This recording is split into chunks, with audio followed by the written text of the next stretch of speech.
Hello dear students. आज का topic है terrestrial ecosystem response to climate change.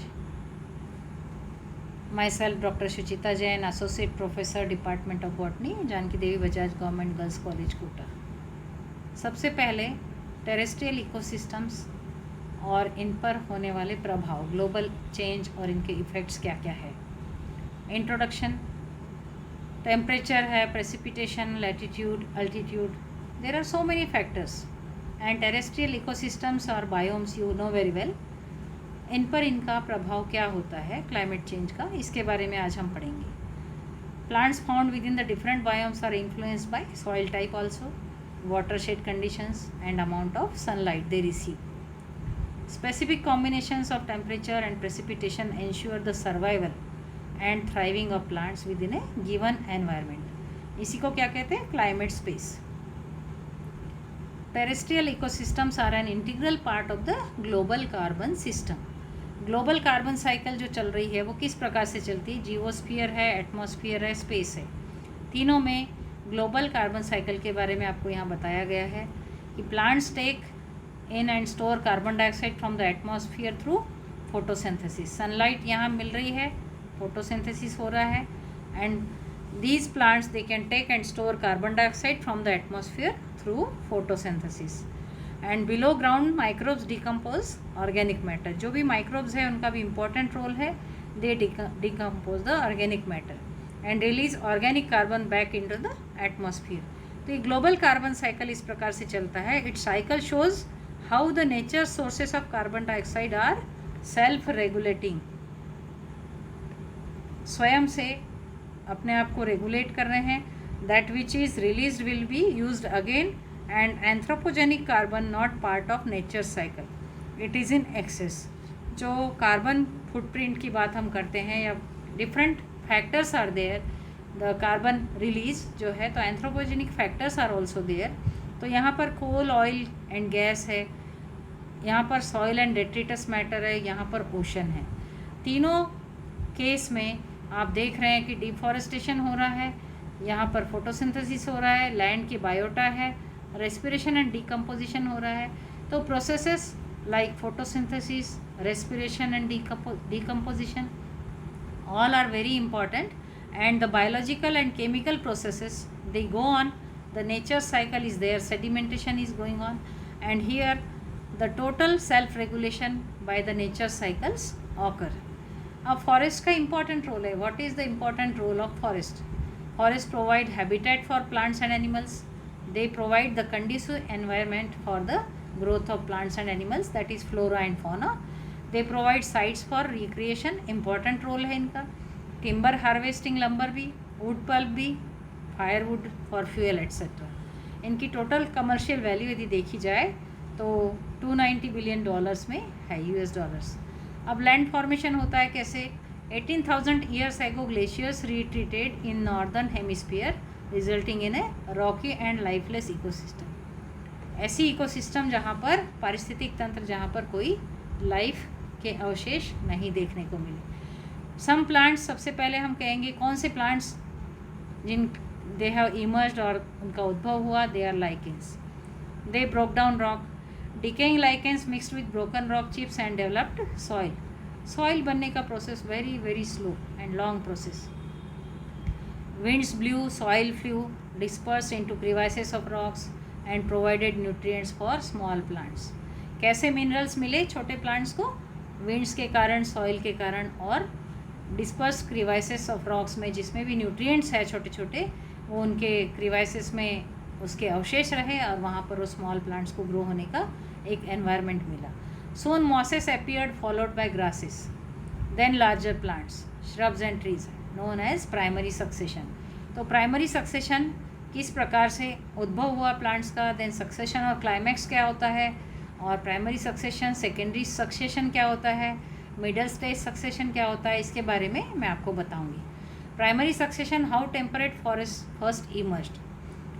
All the forest continue to grow, become more diverse in both plant and animal life. Simple plants enable to compete live in the shade of larger plants. आप देखते हैं बहुत dense forest जहाँ पर है वहाँ पर plants तक पूरी सनलाइट पहुंचती नहीं है, और ऐसे कई छोटे छोटे सैपलिंग्स हैं या छोटे पौधे वो मर भी जाते हैं क्योंकि उन्हें सनलाइट प्रॉपर नहीं मिल रही है। और they give rise to middle stage succession. कुछ सैपलिंग्स हैं वो ग्रो कर जाते हैं और कुछ को बिल्कुल ही सनलाइट नहीं मिलती है तो वो मर भी जाते हैं। Shade tolerant plants are there, maple and hemlock plants. This is climax forest. Now secondary succession, how it occurs? Secondary succession occurs quicker than primary succession. Soils पहले से ही वहाँ पर है।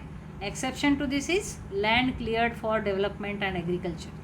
किस तरह से हम लैंड डेवलपमेंट के लिए, विकास के लिए, उनका एग्रीकल्चर के लिए उनका उपयोग कर लेते हैं या उन्हें क्लियर कर देते हैं, उन्हें बिल्कुल बेयर लैंड कर देते हैं। तो temperate forest dominate because of their resistance to fires. Less resistant trees eventually die off, leaving the evergreen still standing. Fires promote evergreen growth by busting seed coats open and scattering them in the soil. कुछ बीज जो है वो bast हो जाते हैं seed quotes उनके, और वो they are scattered in the soil for germination. Deciduous forest devastated by fires and secondary succession only where new forest will dominate. तो इस डायग्राम के माध्यम से आपको बताया गया है कि किस प्रकार से छोटे छोटे वीड्स है, एनुअल वीड्स है, then perennial weeds and grasses, then shrubs है, यंग पाइन फॉरेस्ट आप देख रहे हैं, then mature oak hickory forest. This is the time scale और time period and how the slowly the succession, primary succession, secondary succession and climax occurs. There are many driving forces. Global temperature है, तो यहाँ पर आप देख रहे हैं कि बिल्कुल आइस और यहाँ पर एक ज्वालामुखी, volcanoes, eccentricity and obliquity and precision. Permian, Paleozoic era, Paleocene, Pleistocene, Eocene, Holocene, different eras and periods you know very well in case of geological time scale या जैव वैज्ञानिक जैव सारिणी.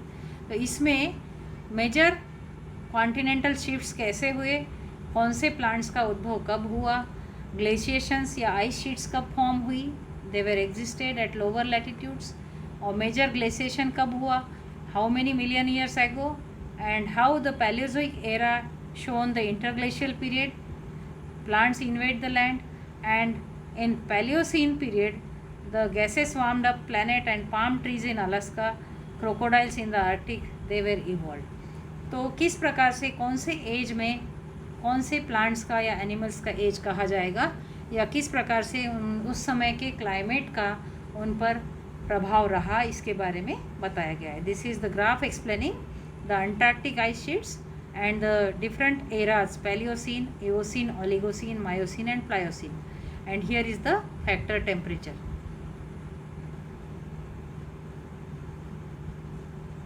Again explaining the same thing about the evolution of palm trees in Alaska and crocodiles in the Arctic. Now what is the timeline of plant life? Cretaceous era है, Carboniferous era है, Paleozoic era है. In different eras, different types of plants they have evolved. Land plants, first known single celled algae, आप देखिए यहाँ पर कितने years ago, 1 2 3 4 यहाँ पर एक बैंड बताया गया है आपको कि कौन से एरा में इस प्रकार से, कौन सी टाइम लाइन में कौन से प्रकार के प्लांट्स का उद्भव हुआ होगा. First marine organisms which cells, then first land plants in Paleozoic era and ferns and gymnosperms, then Carboniferous era and increase in flowering plants in angiosperms, they dominated in Cretaceous era. तो किस किस समय में इनका उद्भव हुआ, जैसे mosses है, लिवरवर्ट्स या हॉर्नवर्ट्स, और यहाँ टाइमलाइन के माध्यम से प्लांट लाइफ कब कब उद्भव हुआ उसके बारे में बताया गया है. Here you can see गिंगो, number of species, कौन कौन सी स्पीशीज का उद्भव हुआ और किस समय में हुआ. Pteridophytes, here pteridophytes are there, conifers, pteridophytes, cycads and angiosperms. यहाँ साइकैड की एज कहलाती है या एंजियोस्पर्म्स की एज कहलाती है, गिंगो बाइलोबा जिम्नोस्पर्म्स की एज कहलाएगी या टेरिडोफाइट्स की. Here are conifers. तो इस प्रकार से जियोलॉजिकल टाइम स्केल के हिसाब से how many million years ago, which type of plants they have evolved, which type of species they have evolved. It is explained with the help of this graph. And major biomes and their vegetation. आप जानते हैं कौन कौन से प्रकार की visitation है, कौन कौन से प्रकार के बायोम्स है. टुंड्रा का नाम आपने सुना है, tundra, taiga, temperate forest, tropical rain forest, grasslands and deserts. अब टुंड्रा में क्या होता है? No trees, lichens, grasses and shrubs. Taiga में boreal forest, they are coniferous evergreens forest. Temperate forest they include evergreens, spruce, deciduous forest that is oaks, mixed forest and temperate rain forest, sequoias and metasequoia. giant sequoia का नाम आपने सुना है. so temperate forest. tropical rain forest, they show the greatest amount of diversity in vegetation. vines भी है, orchids भी है और palms भी है. grasslands, they show the grasses and prairie clover. deserts, you know very well, cacti and small bushes are there. Here it is explained with the help of this graph, the average temperature in degree centigrade and annual precipitation, in which type of temperature range and in which type of annual precipitation range, which type of forest they are, biomes they are flourished. It is explained very well in this graph. जैसा कि आप बताते हैं geographic distribution biomes का क्या है? It is dependent on temperature, precipitation, altitude and latitude. 4 important factors है, temperature, precipitation, altitude and latitude. इन चारों फैक्टर्स के आधार पर, वेदर पैटर्न्स के आधार पर कौन से प्लांट्स कहाँ पर डोमिनेट करेंगे या किस पारिस्थितिक तंत्र का प्रभाव रहेगा या कौन से पारिस्थितिक तंत्र में किस प्रकार के पौधे उत्पन्न होंगे, उनका उद्भव होगा और वो डोमिनेट करेंगे, इसके बारे में इन मेजर बायोम्स के माध्यम से बताया जा सकता है. And these are terrestrial biomes. See here in the lowest belt it is desert, then tropical thorn subscrub and woodland, savannas and grasslands. Then middle belt is of tropical seasonal forest, temperate forest, and upper belt is of tropical rain forest, boreal forest and tundra.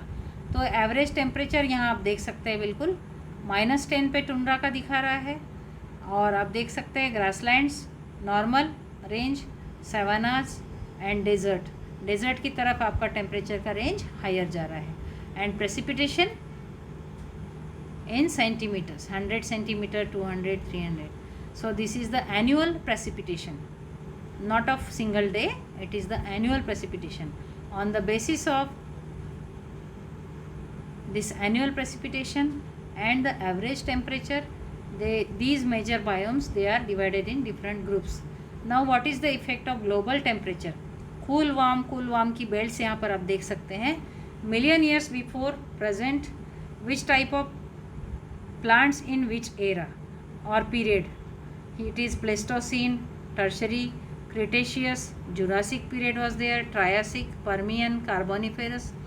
In each and every era, Precambrian, the different types of global temperature ranges were observed, and these highest or lowest or extremes of temperatures, they have evolved the different types of plant life, that is flora, or animal life, that is fauna.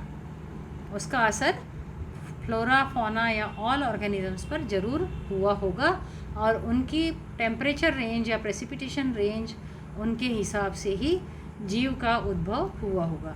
पैलियोजोग्राफिक biome late Jurassic में fossils of plant life के हिसाब से use to reconstruct climate biomes. तो इनको देखते हुए हम बता सकते हैं कि विंटर वेट सीजनली ड्राई रहता है, summer wet subtropical, desert warm temperature and cool temperature.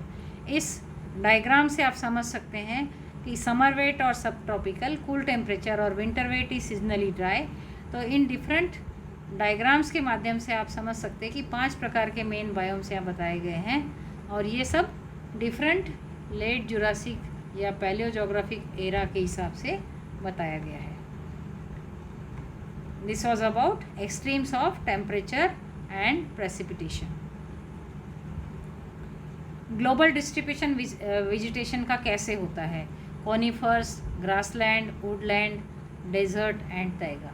ये पूरी तरीके से आपको हर कलर बैंड से बताया गया है कि कौन से प्रकार के एरिया में global distribution 18,000 years ago, when 18,000 years ago, what was the distribution of different plant types, that is tropical dry forest or seasonal forest or rain forest or xerophytic woods or savannas or deserts, etc. This was all about the distribution of different vegetation types. यहाँ पर फिर से बताया गया है कि cold deciduous forest है, temperate deciduous है and तैगा, including conifers and grasslands. Again warm mixed forest here, grasslands here and tropical rainforest here. Cold deciduous, temperate, taiga and tundra.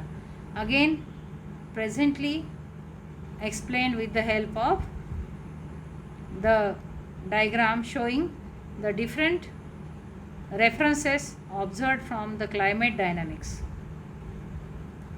Shifts in terrestrial habitat, जो terrestrial habitat है या उनका आवास है उसमें spruce trees है या ओक ट्रीज़ है, they filled small pockets of habitats और क्लाइमेट्स वार्म्ड, माइग्रेट भी हो गए नॉर्दर्न हेमिस्फीयर्स में. Oak trees expanded into southern eastern USB, western Europe and southern Europe, क्योंकि टेरेस्ट्रियल हैबिटेट का पूर्ण रूप से शिफ्ट हुआ. Shifts in vegetation occur slowly, tree species were able to successfully expand into favorable regions. That means they have adapted with the climate change. जैसा climate change हुआ उसके हिसाब से उन्होंने अडेप्ट किया एंड टेरेस्ट्रियल शिफ्ट्स हुई तो उसके हिसाब से प्लांट्स भी शिफ्ट हुए. These biomes you have already observed. If you have any query you can ask, feel free to ask. You can subscribe YouTube channel CC Raj JDB GGC quota. This is the part 1 of tropical different terrestrial forest and the climate change or response of climate change or effect of climate change on the terrestrial forest ecosystem. And in the next part we will see about the detail how these forest ecosystems works and how the impact occurs. Thank you.